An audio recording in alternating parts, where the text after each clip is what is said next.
College football is officially underway, and we have chaos already. Florida State fell to Georgia Tech over the weekend, and SMU narrowly escaped Nevada. So let's go ahead and talk about it, starting with the game of the week, Florida State versus Georgia Tech. And before I get into this game, I want to caution you guys that this is the first game of the season, so anything I say here is more of an observation rather than a conclusion. It's pretty hard to tell at this point if this upset was because Georgia Tech was better than expected or if FSU was worse than expected. Now, I personally expect it to be a mix of both, but we don't exactly know yet because we haven't seen these teams play against other teams. So yeah, but there's still definitely some interesting things to pull from this game. The most glaring thing to me, and the thing I feel like I may have whipped on the most whenever I was doing my conference standings, was FSU's defense, especially their defensive line. Georgia Tech was able to dominate the line of scrimmage, running all over Florida State's defense.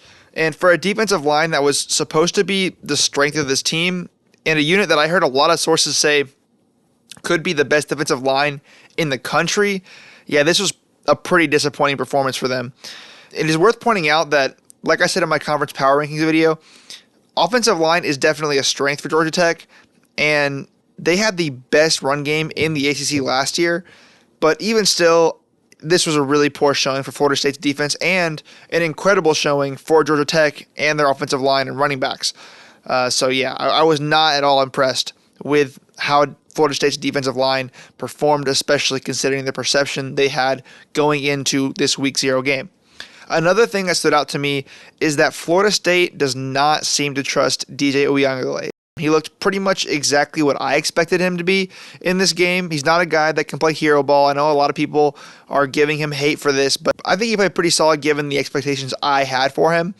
He didn't throw any interceptions. He had a 70% completion percentage, and he was able to convert plays when needed, like several fourth down plays that were in that one drive that they really needed. He was able to find a guy and get what he needed, but he mostly threw short passes, and when he did try to extend the field, he was pretty off target, and I think this is for a couple of reasons other than the fact that it's just DJ being DJ. That's kind of how he's always played. One reason I think that added to this was he was under constant pressure. Georgia Tech's defensive line looked way better than I expected them to, and Florida State's offensive line looked way worse, at least when it came to pass blocking. I'll get into their run blocking later, which I think they did a better job at, but that's besides the point. The number two reason I think that there was a lot of short passes is that the coaching staff, again, does not trust DJ Uiagalelei, which is definitely evident through the play calls. They called a lot of short passes. And number three is that there still seems to be no receiver one in that receiving room, which definitely is going to really hamper this team's ability. And lastly, Georgia Tech has a really solid secondary, as expected, and as I said in that original video, so it might have been a harder team to pass on. But let's go back to the Florida State offensive line thing, like I said I was going to. I want to point out that they did perform well when it came to blocking for the run. It did get a little bit worse down the stretch because it was a pretty predictable offense that they were going to run the ball a lot. But I think that their run blocking being solid definitely is a positive thing going forward for Florida State because they're going to need to lean on that run game if they want to see success in future games. And I think it's an area they're really strong in. And especially if that defense cannot step up and clean up the problems that they had, they're really going to need to lean on that run game. So that's enough for Florida State's issues. Let's take a moment to congratulate the Nerds on their big win. I can't say I'm super shocked. Even in my prediction, I told you guys it would be a very close one. But at the end of the day, I did pick Florida State, and Georgia Tech really showed improvements. And as you know, I'm a Georgia fan, so I don't like complimenting Georgia Tech, but I have to here. Haynes King looked really good, providing big plays on his feet as well as with his arm, and he made better decisions with the ball than he did last year. The ground game looked as advertised, if not even better. Their defense was able to get a ton of pressure, which I think is something they really struggled with last year and something I definitely expected to be a problem this year, which does not seem like it's going to be a problem anymore unless Florida State's offensive line is just really that bad. Also, I think Georgia Tech just outcoached Florida State, throwing them off balance and eating up clock so effectively. So that's pretty much all I have for that game. I'm going to move on now, a little bit quicker of a breakdown of the SMU Nevada game.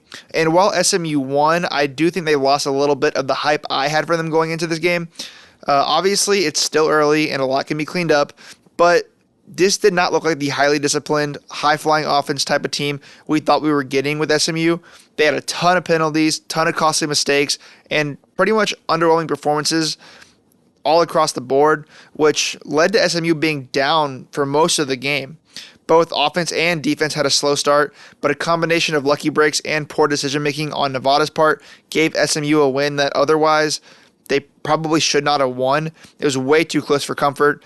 Nevada ended up muffing a kick and called a very questionable call in their own end zone that ultimately led to a safety, which is a huge reason SMU was able to have the opportunity to come back. I'm not taking away the fact that SMU caused a lot of the problems that Nevada had, but I mean, a lot of it was just seeming to be luck or just bad play calling from Nevada's standpoint.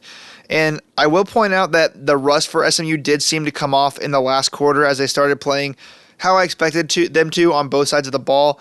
But still, Nevada went 2-10 last season, and they have a first-year head coach. They should not be playing a close game with a team that I expected to be in the ACC Conference Championship talks. Maybe that's just my expectations being too high for SMU. Maybe Nevada is going to be a way better G5 school than I expected. Again, we don't really know because it's still a week 0 game, so there's a lot that we will find out going forward throughout the season. So yeah, that's pretty much all I have. Those are the two big games this past weekend. I wasn't even going to cover the SMU Nevada game, but it was closer than I expected, so I decided to throw it in there.